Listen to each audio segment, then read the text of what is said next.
पृथ्वी नामक एक विशाल सुंदर भूमि में हवा और सूर्य रहते थे।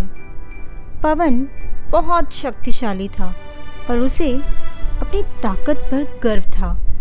उसे जोर से फूंक मारकर, पेड़ों को झुकाकर और पत्तों को हवा में उड़ाकर दिखावा करना बहुत पसंद था। दूसरी ओर सूर्य बहुत कोमल, गर्म और धैर्यवान था।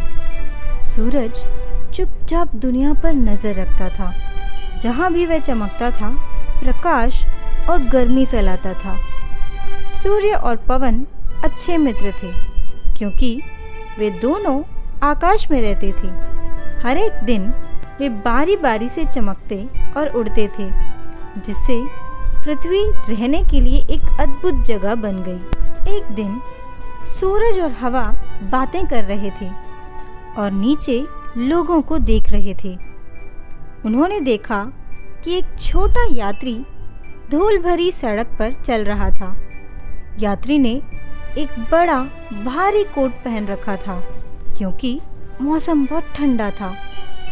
हवा, जो कि बहुत घमंडी था, सूरज की ओर मुड़ी और बोली, मैं शर्त लगाती हूँ कि मैं उस यात्री को उसके कोट को तुमसे पहले उतरवा दूंगी। सूरज ने हल्के से मुस्कुराया और जवाब दिया, चलो देखते हैं कौन पहले ऐसा कर सकता है, लेकिन याद रखना हमें दयालु होना चाहिए। हवा, जो हमेशा अपनी ताकत दिखाने के लिए उत्सुक रहती थी, पहले शुरू हुई। उसने अपने गाल फुलाए और जितनी जोर से हो सकता था उतनी जोर से बहने लगी। हुश! हवा गरजी, जिससे पेड़ झूलने लगे और पत्ते हवा में उड़ने लगे। यात्री ने अपना कोट कसकर पकड़ लिया और उसे और भी पास से लपेट लिया।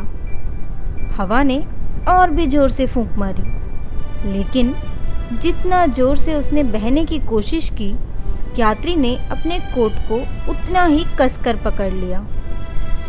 कुछ समय बाद हवा थक गई। उसने सारी कोशिशें की, लेकिन यात्री का कोट नहीं उतरा। अब मेरी बारी है, सूरज ने गर्मजोशी से मुस्कुराते हुए कहा। सूरज ने धीरे धीरे चमकना शुरू किया। पहले हल्की सुनहरी रोशनी यात्री पर डाली। सूरज की गर्मी इतनी सुखद थी कि यात्री आराम महसूस करने लगा। जैसे जैसे सूरज की किरणें गर्म होने लगी, यात्री को गर्मी महसूस होने लगी। उसने अपना कोट ढीला किया और आखिरकार उसे उतारकर हाथ में ही ले लिया। हवा ने आश्चर्य से देखा, तुमने यह इतनी आसानी से कैसे किया? उसने सूरज से पूछा। सूरज ने जवाब दिया, मैंने ताकत की जगह दयालुता का इस्तेमाल किया। एक नरम तरीका अक्सर कठोरता से ज़्यादा काम कर सकता है। हवा ने सूरज की बात को गहराई से सोचा। कुछ दिन बाद हवा को इस एक नए तरीके को आजमाने का मौका मिला। जब वह एक शांत गांव से धीरे धीरे बह रही थी, उसने एक छोटी लड़की को देखा जो अपनी पतंग उड़ाने की कोशिश कर रही थी। उस बार जब वह इसे उड़ाने की कोशिश करती थी, पतंग जमीन पर गिर जाती थी। हवा ने सोचा, मैं उसकी मदद करूंगी। मैं जोर से फूंक मारूंगी जिससे उसकी पतंग आसमान में ऊंची उड़ सके। तो हवा ने अपने गाल फुलाए और जितनी जोर से हो सकता था उतनी जोर से फूंक मारी। हुश! पतंग उड़ गई, लेकिन ताकत बहुत ज्यादा थी। पतंग कंट्रोल से बाहर हो गई, पेड़ों में उलझ गई और कुछ जगह तो फट भी गई। लड़की उदास और निराश लग रही थी। हवा हैरान थी। मैं तो बस उसकी मदद करने की कोशिश कर रही थी, उसने खुद से सोचा, लेकिन ये क्यों नहीं काम आया? सूरज, जो अपने स्थान से देख रहा था, हवा की ओर दयालुता से मुस्कुराया। कभी कभी बहुत ताकत का इस्तेमाल करना सही नहीं होता मेरे दोस्त। क्यों ना तुम एक नरम तरीका अपनाओ? हवा ने संदेह से पूछा। लेकिन मैं हवा हूँ, मैं तो ताकतवर और शक्तिशाली हूँ। अगर मैं पूरी ताकत से ना बहूं तो मैं कैसे मदद कर सकती हूँ? सूरज ने जवाब दिया, दयालुता इस बात पर निर्भर नहीं करती कि तुम कितने ताकतवर हो। यह इस पर निर्भर करती है कि दूसरों को क्या चाहिए। क्यों ना तुम फिर से कोशिश करो, लेकिन इस बार थोड़ा नरम और सावधानी से। हवा ने कुछ देर सोचा और फिर इस तरीके को अपनाने का फैसला किया। उसने तब तक इंतज़ार किया जब तक लड़की ने अपनी पतंग को सुलझा नहीं लिया और फिर से उड़ाने के लिए तैयार हो गई। इस बार तेज बहने के बजाय हवा ने गहरी सांस ली और धीरे धीरे सांस छोड़ी, जिससे एक नरम स्थिर हवा बहने लगी। पतंग धीरे धीरे जमीन से उठी और हौले हौले आसमान में तैरने लगी।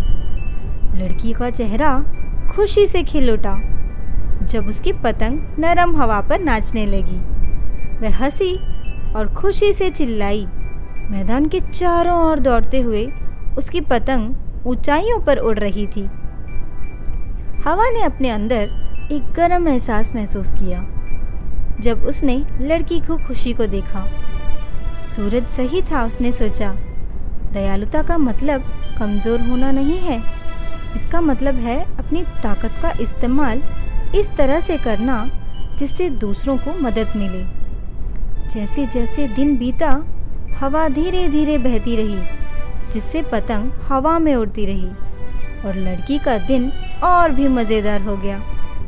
जब शाम आई और लड़की आखिरकार घर चली गई, हवा गर्व महसूस कर रही थी, न कि अपनी ताकत पर, बल्कि उस खुशी पर जो उसने मैदान में लाई थी।